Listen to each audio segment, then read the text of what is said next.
Antoon, buenos dias. Buenos días.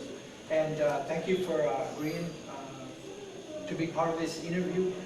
It's part of the project that we started called Sembradores de Aztlan Oral History Project. And we've had some conversations in the past, Antoon, about Chicano cinema and the contribution that your father made to Chicano cinema. First of all, let's start with your father. What was his name and where was he born? Well, he was Daniel Antoon, also senior. Okay. He was born in South Houston. I think that was in June 23rd, 1926. So he was up there in his age already. Okay. He was born to my grandmother, Esther Jewel Antoon, and his father was Pedro Gutierrez Luis. Okay. So he had a different last name, but they gave him this other name for purposes unknown. So that's another story. How's this? Okay. And who was your mother? My mother was Bella Ruiz. Okay. But she was known as Rita. She married my father back in 1946. Okay. And they were happy for a little while, not that long, because they divorced right there in 47, so everything happened quite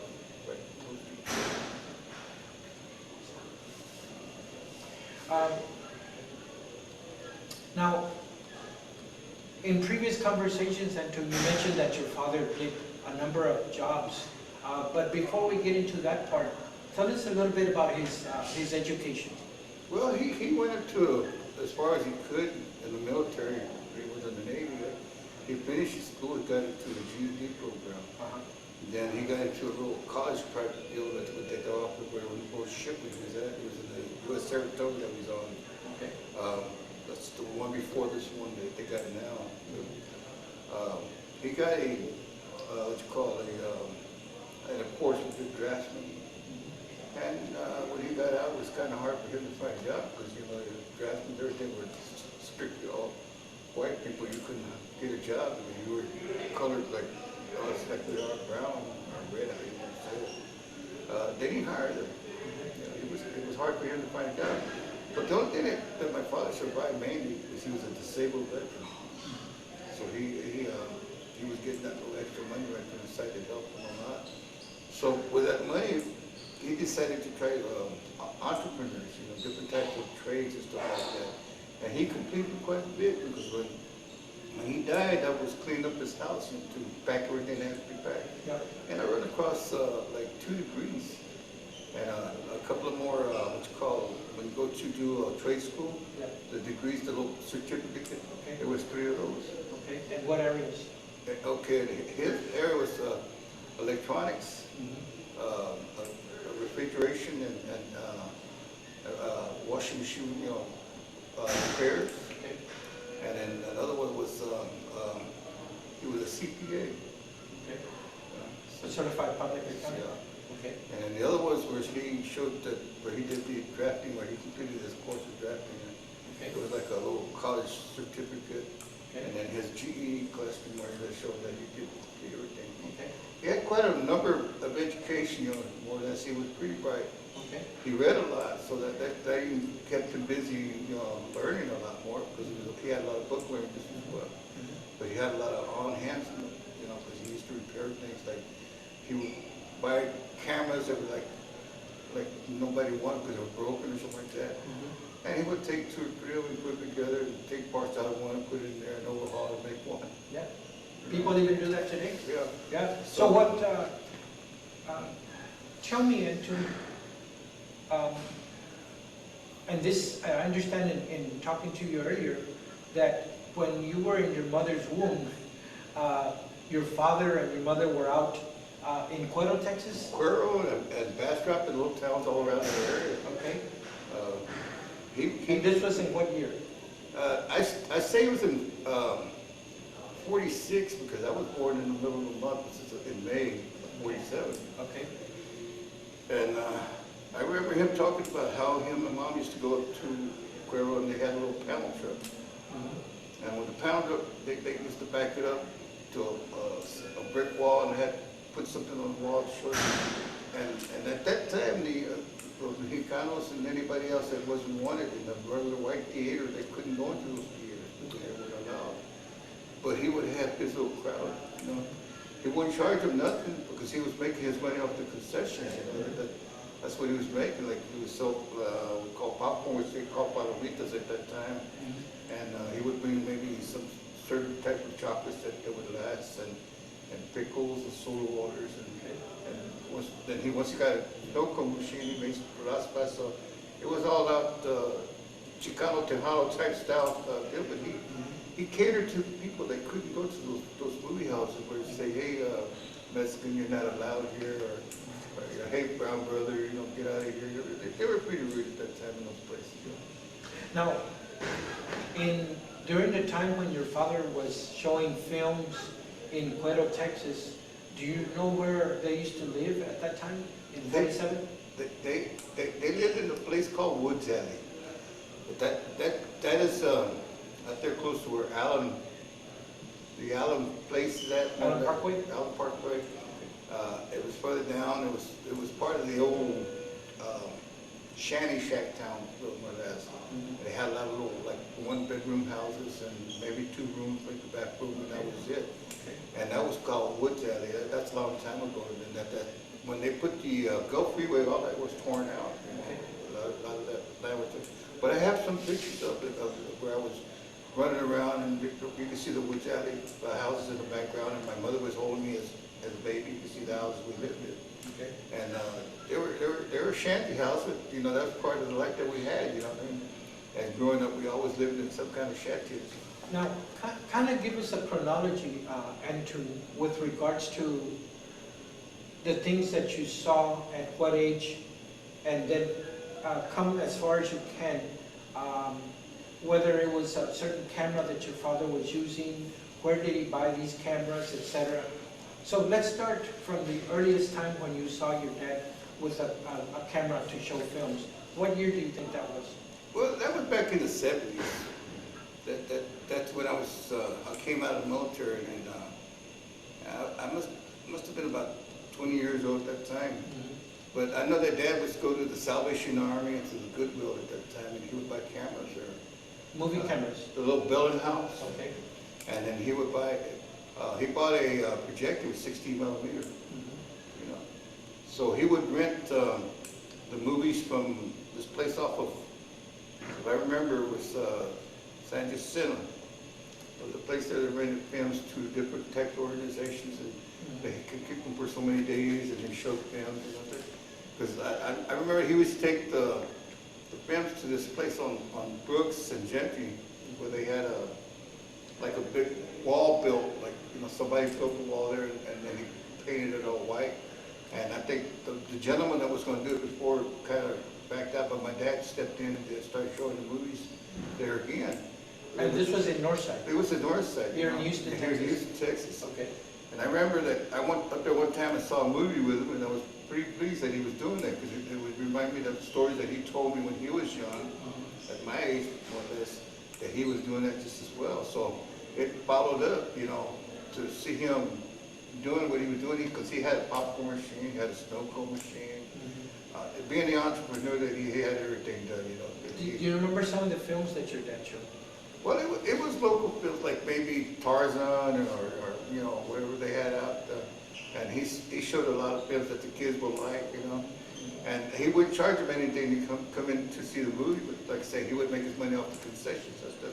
That's one thing that he always what you call betted on to get that. He made pretty good. And did your mom or your dad, did they make any of the concession items, like popcorn and things like that? Well, yeah, they wouldn't buy the popcorn already made. They bought the popcorn you have to make, and they had the popcorn machine that they had. It was one of the older models, because when he turned around, he bought another one later on. I know that I talked to Mom about it. She told me she would mix all the coconut oil, and just like they do at the theaters, you know, pop it, and then she put it in little bags like they did. But there were small bags, and they sold up for, I think, a couple of pennies or a nickel, however it was. But back then, you didn't pay that much for anything. And this was what years do you think?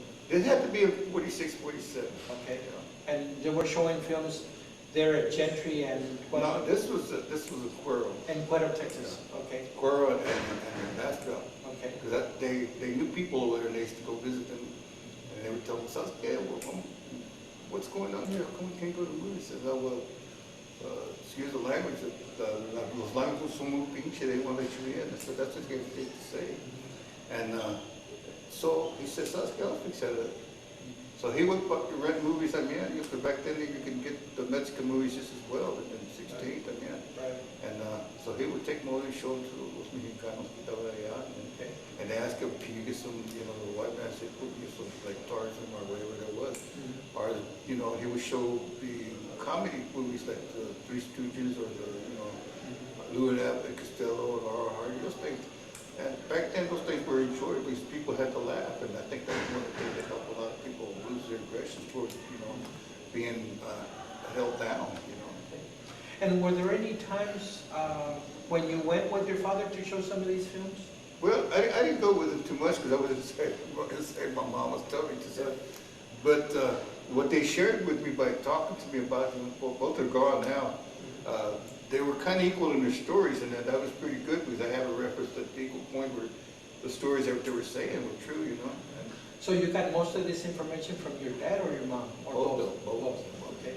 But then his stories, his movies over here at on Gentry, that was from my dad, because after my mom and dad divorced after a period of time, and he continued doing that on his own. And he went for a couple of years doing that. And is that building still there for your dad? The lot's still there. The lot's still there. I was surprised that nobody has built anything on it. Okay. You know?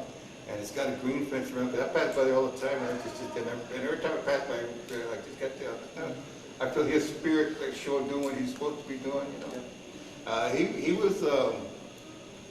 He was called Sesame Antoon, you know, because he would take that Sesame to Milton. He wasn't a filmmaker, but he was a film shower. You know. Yeah, he would screen the films. Yeah. Projectionist, I guess. Yeah, the projector was one of those. Okay. And do you have any things that belong to your dad with regards to the films that he used to show? Not really right offhand, because when I packed everything up, I was looking for things to keep stored up. And most of the stuff that we packed up, put in storage, you know, it was not too much, but it was just more his collectibles that he had. There was not too much to say, you know. Do you remember some of the places where he showed films here in Houston, outside of the North Side area? Well, he would go to the Clinton homes, you know, and they show there too. But then they started getting their own projectors, you know, they didn't need my dad anymore, so they started showing that on their own, you know. And got their own popcorn machine, they put my daddy out of business. Okay. Now, when you think about this work that your dad did, that's considered Chicano cinema, as far as marketing films and of course screening and projecting the films, what makes you more proud, what makes you proud about what he did, Antoon? And how do you see that he was a pioneer in some respect in that area? Well, he was helping the people, you know. At that time, you know, there was a lot of aggression toward the Chicanea, that you couldn't drink out of this fountain, or you couldn't go to that door. You had to use the rear door to go into the cafe, and you couldn't go sit those tables. They had your certain tables back in that corner, and you wouldn't get weighted right. So you see, I seen all that myself when I was growing up to a certain age. I was exposed to a lot of that when we used to go to San Antonio to visit with friends. And they would talk about, hey, todavía está enseñando los cines, no, I said, no, ya dejé, you know. And, but I heard him mention that too when he's talking to people, the friends that he In San had Antonio? in San Antonio. Okay. So, what do you think made it possible for your dad to have the ability to fix these cameras that he was using, the ones he used to use for showing his films? Well, I remember that when I was packing his stuff after he died, right? He had a lot of degrees, wasn't there? Certificates, you know, trade school and some other things. And in the trade school, he had like working on machines and stuff like that. He was pretty good at that. And he was also a watchmaker, because that's a family tradition in our family on our side. My uncle, him, and another brother of his also, they did all jewelry and watchmaking. Mhm. I tried it, but I couldn't do it, so I had to cut. But I think tinkering with little big things and tinkering with the machines that the course that he did for machinery, Mhm. and that helped him a lot to do it. I think he understood that. Outside of your mom, were there any other people that were involved with your dad as far as showing films in some of the barrios, like here in Northside and other places that you can remember? Well, I know that he always had some kids that used to work for him to sell the concessions, so he would keep it on machines. And that was about it. It wasn't that too much because he never remarried after he married his divorced mom, and he was, a bit loner to himself, but he always had tons of friends all over. One thing about it, he always respected, and everybody liked him to a certain point. Because they thought he was crazy because he was doing these things. And they don't call my dad crazy. He's doing something to bring him some happiness. I always get into little arguments or something like protecting my dad. So, do you remember your dad telling you that this was a full-time job for him, or was it more of a hobby? It was more like, I can't say it a hobby, but he liked doing it. He liked doing it to a certain point where it reminded him of the old days, and he used to do that. And that was also because he was getting a government check from the government. He was a disabled veteran, right? And he was getting his money, and whatever he made, he would put up, and he would live off whatever that was.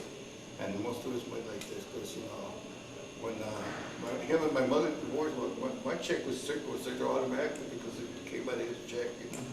And I would always have my money on time, and none of this still care. Fathers, don't forget your paycheck because he had it right there for you all the time. Okay. So, to be clear, Antoon, were there any times that you worked with your father when he was showing films? Did you have a chance to do that? No, not really. Just because one time when I went to visit, when he was doing that on Jeffrey.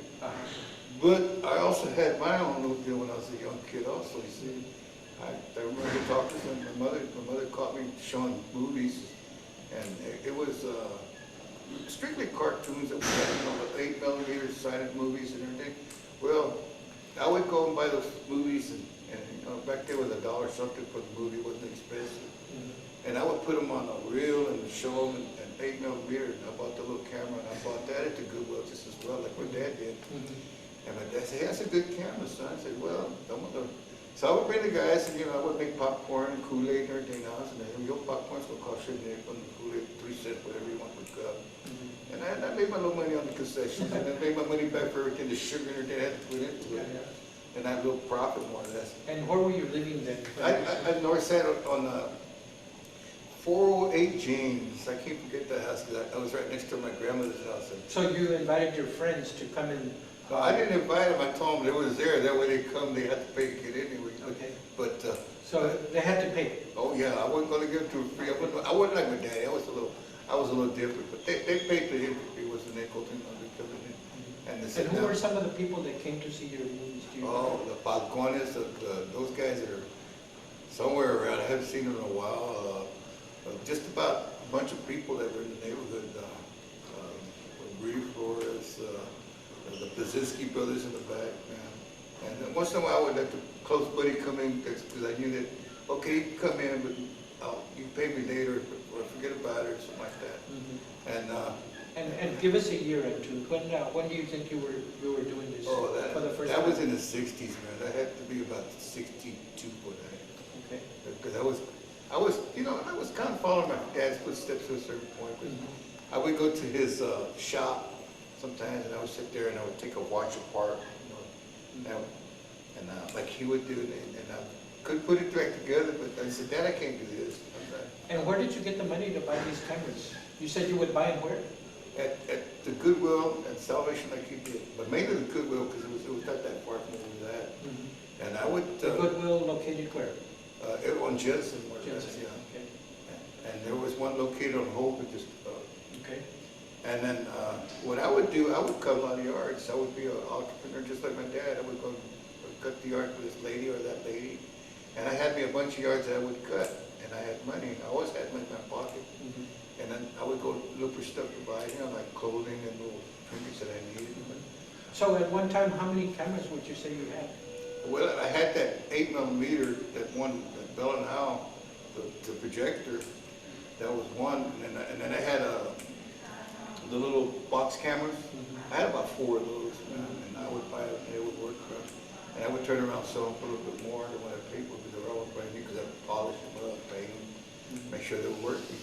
And people would just buy them from me, you know. Okay. I was a jack of all trades, just like my dad. Sure, Yeah. sure.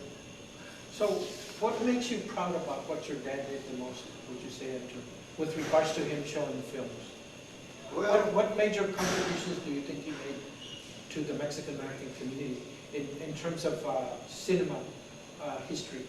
well, cinema history, he wouldn't know Metropolitan or the Azteca, because we were, at one time he owned a store, and he was about 4 doors down from the Azteca. The Azteca Theater? Yeah, Okay, and what street was that located on? that was on Congress. Congress, okay.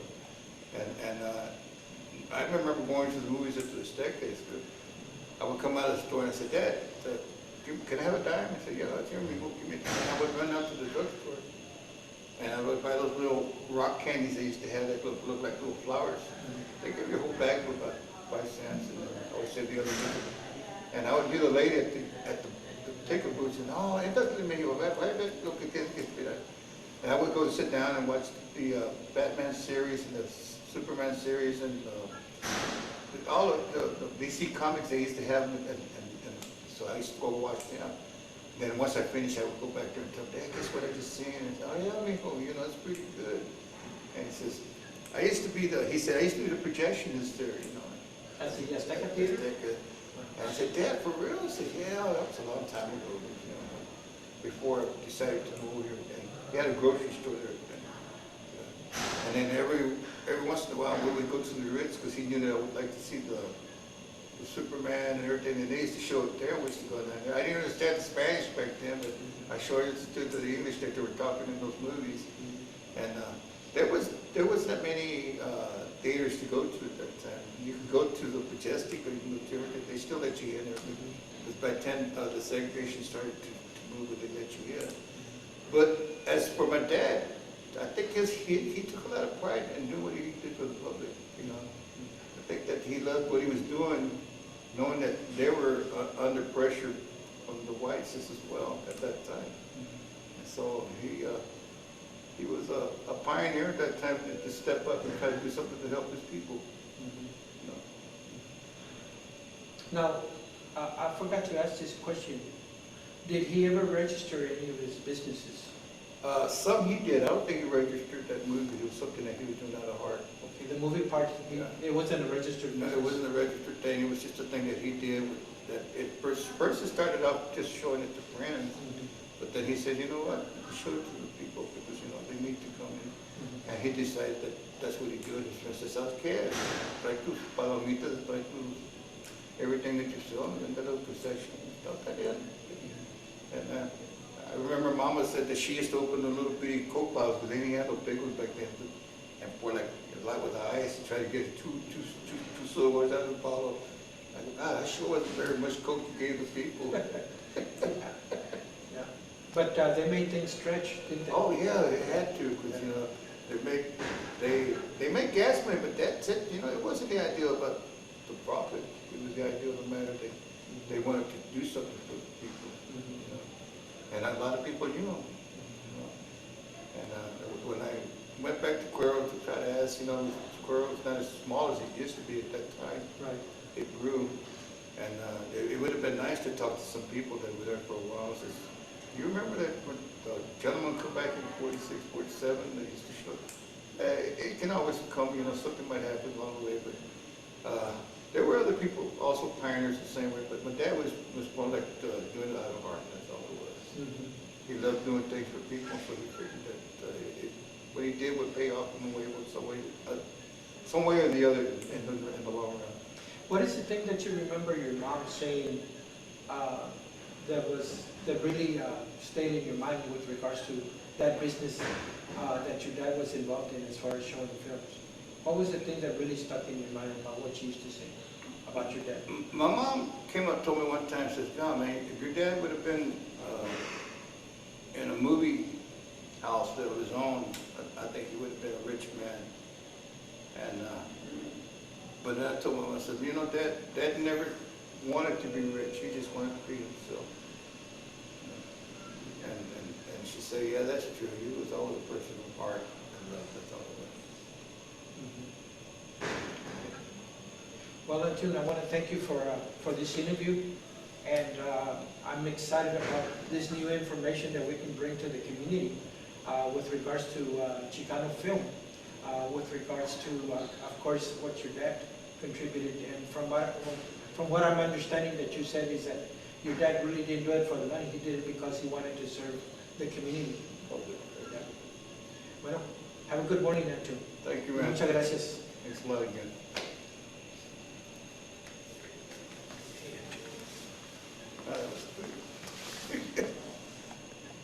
Bye.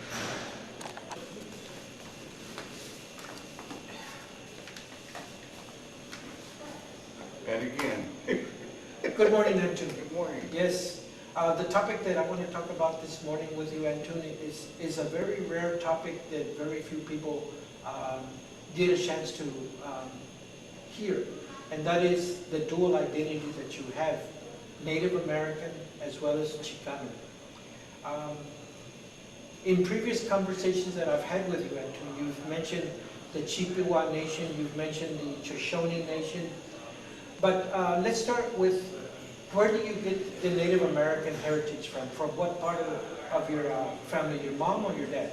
I get it from both, really, because my nationality is very, very rare, because I have more than just the Mexicano part of me, and more than the Chippewa also. I have a lot of bloods on that side that are broken up. But on my father's side, we also have Salvadoran, which is my grandmother's side. She was... Who was your grandmother? Esther, her name Esther Jewel, but she had a different name. It was called, I think it was Smith, because I got the paperwork, I was reading it. And she came from a family that was well off back in Salvador. That they had a lot to do with some of the prejudices that they had in there, some of the first colonial presidents they had. She came from those families, you know. But then there was a uprising that had back at that time that she decided to leave the country because she had a daughter, which is my Aunt Annie. And she didn't want her to be exposed to the violence. So she moved to Mexico. At that time that she moved with her husband, and he was, Jewel is a German name. Okay, so she's married a German national. On the move to Mexico, when he got to Mexico, he got sick and he died.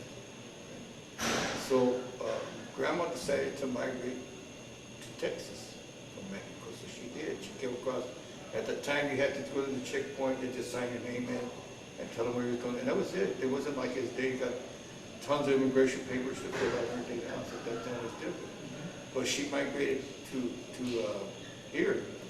She went up and meet Mr. Antoon, which is a step-grandfather. I already call him a grandfather because that's not my real grandfather. But the deal is, after she separated from the gentleman, she turned around and met my grandfather, which was Mr. Cedillo, more or less. And so that name has changed completely apart, because I'm stuck with the name of Antoon for a long time. And which Cedillo is more of an Indian name. And on that part, he was also Tiwa. So that's a pretty good side on my father's side, yeah. Because Grandma, she came from the land of the Maya and the Azteca and everything. So you got Azteca, Maya, and Tiwa, and that's my father's side. Okay. So your mother was the one that came more from the Chippewa Nation, is that correct? Well, yeah, she was not the one that came from the Chippewa Nation. My grandfather was. Your grandfather, what was his name? His name was Antonio Gonzalez Ruiz. Okay. But his name, we don't know his native name quite yet, because he was part of the, what do you call the orphanage they had in the 1895, where they put all the orphanage into a section where the resettlement movement? Resettlement movement, weren't they? And he was part of that. Okay. But he was adopted by a police officer in San Antonio. And he came over here, but then he met my grandmother she was a much younger woman than our young girl, more or less. And they married, and they became family. And he was working for the Houston, not the San Antonio Light and Power Company that they had at that time. And when he got hurt, he got electrocuted, and he got a settlement, but he didn't want to stay in San Antonio, so he moved to Houston, Texas. And his name? As Antonio Gonzalez Ruiz. Okay, okay. And I would love to find out what his name is, because he had an Indian name, but those names are covered up and you can't really get to them. There's a way to get to it. I'm gonna get to one of these days, and when I do, then we really have a big celebration. Okay. Okay, now on my mother's side, that's a different story. My grandmother, right? She's Lakota. That's also called the Sioux. She's Uncle Lakota. And like my grandfather's side is Chippewa, and also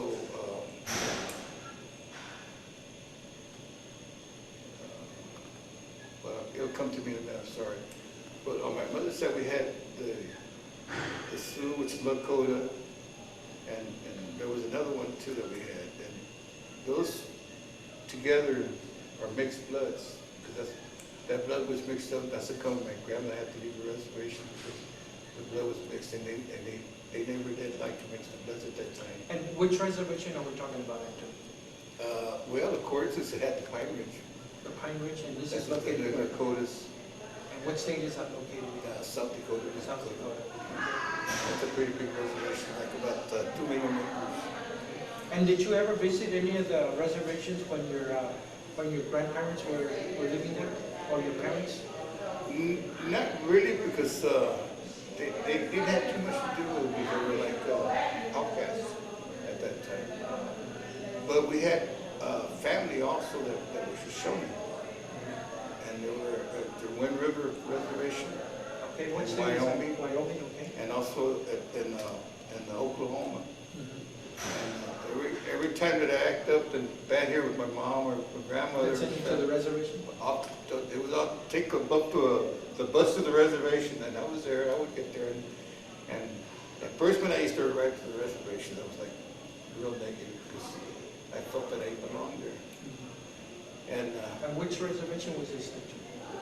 the first one was in Oklahoma.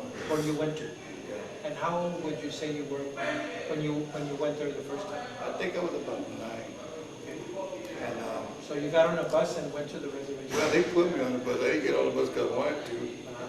I could have got off the bus and gone wherever I wanted that day one day that way. But I went over there and I met my uncle. And his name? His name was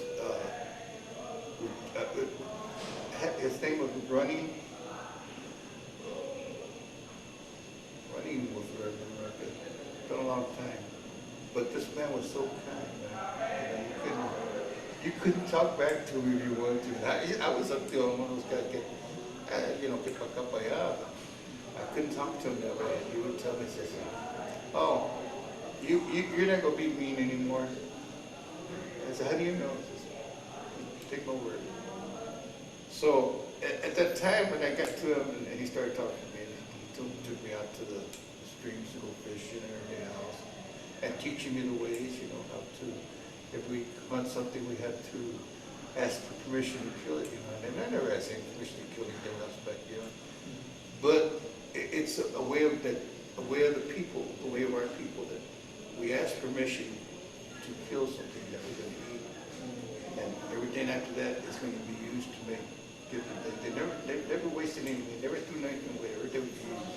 Okay, so when you went to the reservation, give us a sense of what were the daily things that happened when you were there. You went fishing, Well, you went hunting, what else? Those were privileges. I earned those privileges. But I had to go and pick wood, and I had to go and do chores, like feed the cattle, feed the horses, and make sure they were rounded up. The goats had to be, everything that had to be chores that had to be done. I had to learn a lot how to respect everything, not to disrespect, because that's what it teaches me. The main purpose of our life was to respect and love everything around us. And that was one thing that once you learn that, your life completely changes. So give us a sense, Antoon, when you really felt that you were going through a ceremony that now recognize you as a Native American. Where did that take place and what happened? Well, when I went back the third time, my uncle was telling me that I was going to go through a ceremony. It's coming of age. And the coming of age is when you have to do a lot of things that's required that you have learned. And like maybe running a long distance through the woods by yourself and make sure that you get everything right because you have to bring back so many tokens that are out there, and those tokens that prove that you've been there to show them that you have taken that test. And what shape were these tokens? Oh, it was probably a certain tree that they had that you had to take a leaf off of. They knew everything about everything out there. You couldn't take the off unless you had to be off that certain tree, or maybe a certain grass that they had that you had to bring back. But you never could take it just by yanking it off. You always had to give something back in return. And we always carried a little pouch of tobacco, but we had to give that to return. So we took a leaf, we had to give that. Or we took grass, we had to give that. Or we brought back a certain rock from a certain stream. Everything was transferred. You had to give before you took, and had to be out of respect. So that's what they. So you gave it before you took it. Right. Okay. That was the number one. That was a law. You know, that you had to follow. It's not that you cannot take nothing from the earth unless you give something first. And that was pretty good because I was liking that a lot because my uncle taught me a lot of stuff. So was there an announcement that you were going to go through this? Oh yeah, there was a lot of us that went through it. Okay. And How many people were involved, do you remember? I'll say maybe 30, 40. Okay. And what age were you, what you said? I was about 12 years old. Well, okay. And this took place in what reservation? You want to know Oklahoma? Okay. And that one is called?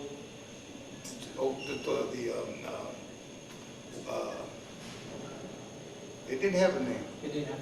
It just had the location of the tribe itself. And how did you prepare yourself before this this initiation, I guess you could say? Well, I had to learn a lot before it took me. My uncle was teaching me a lot every time I came down. And at first I didn't really want to go back the second time. But then I said there was something that was missing, you know, like I really wanted to be there, but I didn't want to be there. But then when I got here to the location where I was at, I forgot about all my problems that I had back there, and I started realizing that I had to be there. Okay. But the third time that I had to do, before he told me, he didn't tell me that ahead of time, but that last final time that I went up there to do the initiation ceremony, he told me, he says, I'm glad you came on your own. Because I asked my mother, he said, send me to the reservation. My mother looked at me, what? She said, are you liking that? I said, well, yeah, I'm liking it, Mom, because you know what? I'm not getting into trouble here, you know. So to be clear, Antoon, were you learning the Shoshone or the Chippewa way first? Well, it's the Shoshone is similar to everything that we do. We all apply, and it's more or less Similar to the Chippewa. Yeah, all our tribes have a similar thing. We always learn about the 4 directions. Okay. But before I get out of focus here, let's go back to that initiation event. So you went to collect tokens, right? Yeah. Go ahead, keep going. We collect tokens, and also we never walk, we run. A long ways to road. How many miles do you think you went? At least 25. 25 miles? Yeah. Non-stop? Well, it was non-stop, but sometimes you slow down a little bit, you know, and get you in and start going again. And being young, that was easier back then than it is now. You do it now, you run out of window time flat. Okay, so you're running and you're collecting tokens. What else is going on? And then when we got back to the location, and we were shown how to do certain medicines that we learned about, you know. And those were simple medicines. Such as? Going out, pick certain herbs or weeds that we had to make medicine with. And if you got hurt, you had some certain medicine to take in, and you didn't have to worry about it. You had a stomach, you had certain medicine herbs that you picked out there to take. And they were simple, you know. And I'm not going to give it names if I have to give it names if I have to kill you. Again? Okay, Antoon. Okay, so You were running to collect tokens to bring back at the end of whatever of what you were doing, excuse me. Now, were you doing this by yourself or with a group of other young people? Well, you ran together, but you didn't go together. You went as an individual more or less. Once you collect your token, you came back in, but you had to run back and pick up whatever it had to be along the way. So now you collect all of these tokens, you come back to the finish line. What takes place after that? What took place? Well, that's when they start talking to you, how you became a warrior. And it's not a full-fledged warrior, it's just a young warrior. And then you had duties to do after that. And those duties you had to continue to work under a medicine person. And the people that were pretty good in their medicine, smart ass that they had, prayers and stuff like that, they would divide you into different groups. Us, for instance, I became a medicine person because I put into that. I was learning from the grandmothers. The grandmothers taught me a lot of things. Instead of me being around there doing all kinds of mischief things, I was in there learning from the grandmothers. Because they were always talking about herbs, and they was always talking about different things, you know, to help men or help do. And if you were smart, you would stay there and listen to them. They would give you food to keep you there, and good food too. See, we learn from our elders. They teach us everything that we know. Like I'm doing now, I'm teaching young people how to do the things that I did when I was young. So I'm teaching my grandchildren as well as other children I'm learning. Now, I've heard you recite some chants, Antoon, some songs, I guess you could say. Can you give us a sample? Is it appropriate for you to give us a sample of some of these songs that you know? Well, I could give you one, and it's I'll do it with the respect of all the spirits is included in there. I can. It's called a gathering song. I'm going to do just a couple of verses of not all of it, because then I'll have to stop because I have to ask for permission first to do it. And I have to close and send all the spirits back where they came from.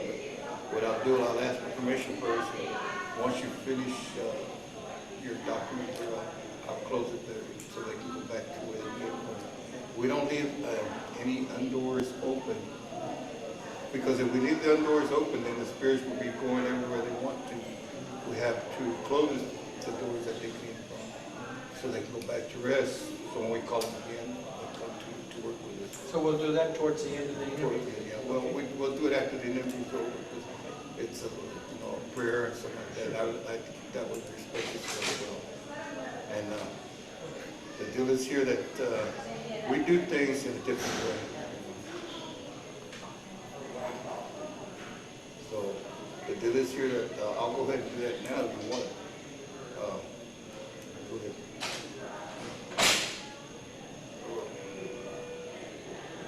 I open the doors to ask the spirits to come so that they can guide and show what's around here. The songs of the gathering, so when the ancestors come. And I call upon the ancestors to come right now, so they can be with us at this moment. And I'll talk to them later to go back where they came from, so they can rest before we need them. I'm now opening the portals so they can come together. The song goes like, hey, hey.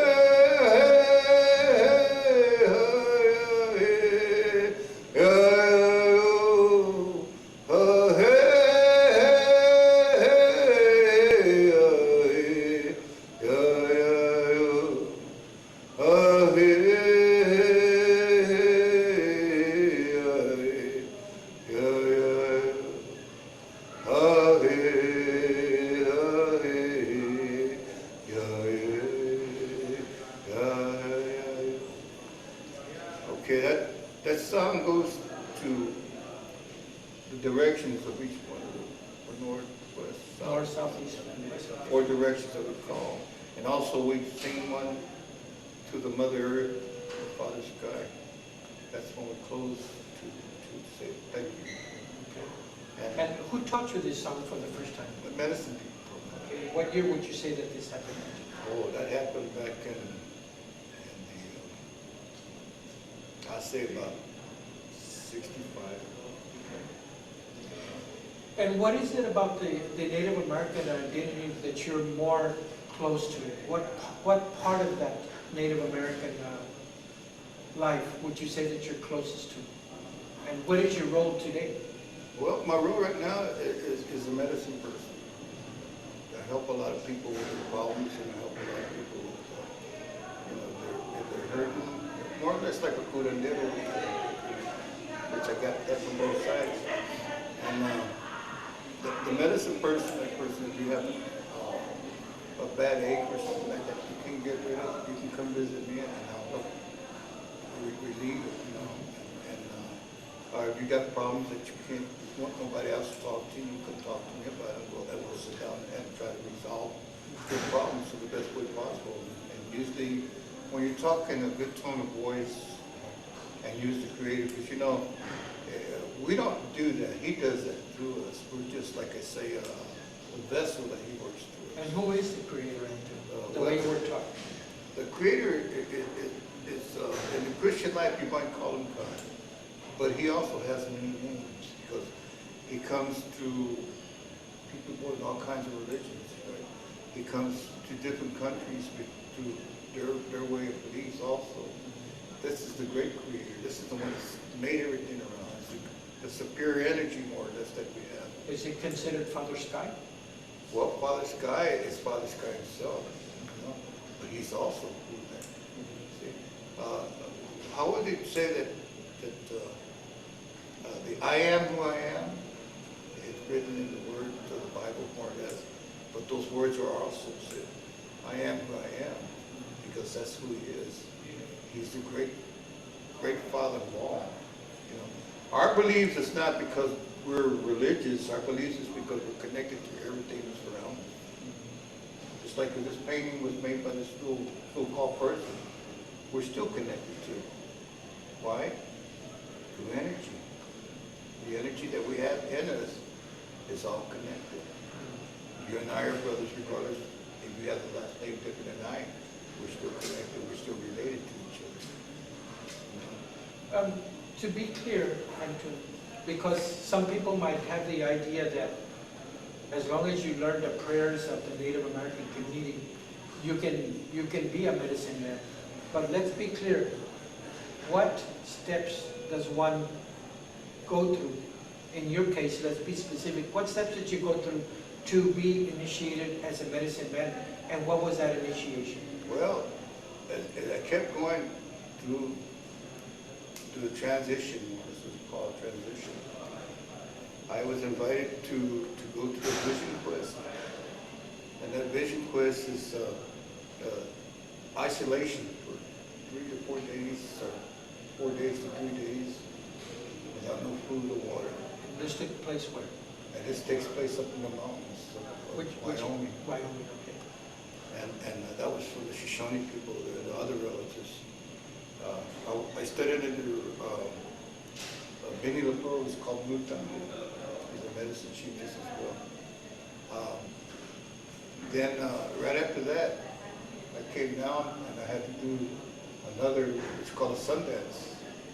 And that sun dance consists also of 3 days, 4 nights. So actually, you without no food for the 8 days and maybe 7 nights. What about water? No water. You cannot have contact with no type of moisture in here at all. And the dance consists of you're building up energy, and that energy that you have is used for healing people that come into the round. Let's say the third round, the third day more or less that you're in there, and they come to be healed, and we heal them. And when that happens, also you break away and you're healing yourself just as well, because you're becoming who you're supposed to be. And sometimes, like when you're picked by the Spirit, and the Spirit, it's besides a sun dance, it's called a buffalo dance. The buffalo dance will charge you and knock you all over the place. It's kind of hard to explain to you, Jay, But the spirit has a lot to do in that arena. And if the buffalo spirit comes in and takes a hold of you, you become, you know, a person of interest, because the spirit has picked you for a reason. Of all the people that are dancing there, it could be up to 20, 25 people that are dancing there. And you could feel, well, guess what? I feel honored that that happened, you know. And it was mysterious for a while, but once you start to learn everything that's happened, and once you speak about everything that's happened, I have a lot of stories I can tell you about the mission, but it has to be at a certain point, at a certain time that you can speak about it. And they have to be honored, they have to be respected, because they're very holy, those things that happen. Things that you see with your eyes that you may not believe, but they happen. Things that you see that you come across and you say, oh, this is a fairy tale. No, it's not. It really happened. Now, you carry a medicine bag. Is that correct? When you do your medicine, what does your medicine bag have so that people can get an idea of what's in there, and what are some of the items used for? Well, I got a lot of herbs because I crush herbs. I put herbs together for people that need tonics or salves, you know, set to put on to cleaning, and I also do teas out of certain herbs that I have. And you tell me what's wrong with you, and I'll try to put something together for you. Then I burn a lot of incense like copal and sage, frankincense, myrrh, you know, and rosemary. It depends on what the occasion, cedar for clearing. It's different things that you use for different purposes. What would you use sage for example? Give us a typical ailment that somebody would have. Okay, well, well, you would use sage. Well, sage is mostly for cleansing. It's more like you say that I gotta wash your body down before I can do anything for you. I gotta take all the negative out. The sage will help you with that. So when you're saying washing, you're using the sage for washing the body. The sage and not water.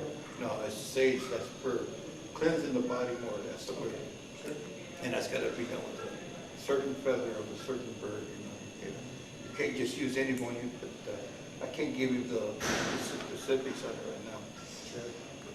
And that's used to cleanse, because that's the purpose of that wing or that feather, however it is, to be used. And that is also. And then to open up a channel, more or less, there's other herbs that you burn to get the spirit to work with you, and then laying of the hands and whatever it is. So when you're saying open up the channel so that the powers can come in to heal. Yeah, you see, I'm not the healer. He's the healer, the Almighty, and He uses me as a transfer to lay hands on the person or do what I have to do for him. If He speaks through me, not through. And usually the people are confused afterwards because they want to thank you for everything you've done for them. No, I say, you know what? I accept that, but you still have to thank Him for it. It's just like, it's not a religion, it's a dogmatic style of living, you know, how to treat and respect for what has come to you. What is it that you think the community misinterprets about being Native American today? Well, the misinterprets more or less is what's been written about us and what's been spoken about us in the past. I think that the misappropriate way of them doing things, it hurt us a lot to a certain point. Give us an example. Well, when they started to call us savages, we're not savages. Because we fought the way we were, we fought like savages, but we had to protect ourselves. When they killed children, elders, women, you know, who was a savage then? When they cut out body parts so they could make coin purses out of them, who was a savage then? Huh? When they first started scalping us, and we started scalping them back, We were the savages, but they weren't. See, this interpretation of when the Blanco came here, which is called the White Eyes, we call it, they turn around and blame us for everything that was happening to them when they started. The carpetbaggers came to take the land. It's just like we're going right now. The man with all the money, the power is taking over the land, building his little condos and everything else, and running other people out of their homes. It's always going to be that way. It's never going to change. Let's talk about the youth in relation to the Native American movement. And it's not only confined to Native American communities, but even the Chicano community, the Black community, the Chinese communities. And one of the major concerns is that they're trying to find a connection between the youth and their culture that they should know. Where do you think the youth are falling short with regards to following the traditions of Native American communities? Well, if they want to find out about themselves, they got to go back to the beginning. And the beginning is where they came from. You know, if you're Chinese, you didn't come from us because we're Native American. But yet they say that they're connected to us. Well, when the theory comes that shows us that we're connected, fine, then we'll have a relative. But if you want to learn about your ways and you want to learn about your relatives and who you are, go back to your people. You know, I think that. So, for example, in my case, I'm Mexican. Yeah. I want to go to Mexico then to learn about the ways of being a Mexican. Well, you don't have to learn about that race. You're Indian anyway. You know, they deny being Indians at times when you ask them, but that's what they are, and they can't deny who you are. But going back what you said, Antoon, you said if you want to know who you are, go to the beginning. Yeah, you got to go back to where you came from. Where you came from. So if I'm Mexican, I go to Mexico. To find out, because that's where your ancestors are. Okay. Some of the ancestors are still here, were born here, so it's kind of hard to find any documentation because when Texas was what's called it wasn't a country, it was its own country at one time. Right. And when it became part of the Union, then it changed. But they still kept records somewhere that they kept the records. See? So those records are here. When a person is born in Mexico, then their records are over there. But you can go to Mexico to find out where you're at. Go to where they have what they call el certificado de nacimiento, and they go back and they give you a lot of information on that. And find out mostly from all of those abuelos, those padres, you know, those what's called relations. And get all you can and put it together and start going, you know, from the birthday. I don't know how they do it in Mexico, but here it's from the death back to the birth. And when you start finding that, then you start feeling good about yourself because you know where you belong and where you came from. Well, Antoon, I want to thank you for this interesting insight on the Native American part of who you are, as well as the Chicano, and hopefully in the near future we'll talk about the cultural rebirth that you went through with regards to music. Oh yes, that's another chapter, Brad. Muchas gracias, Antoon. Thank you very much also.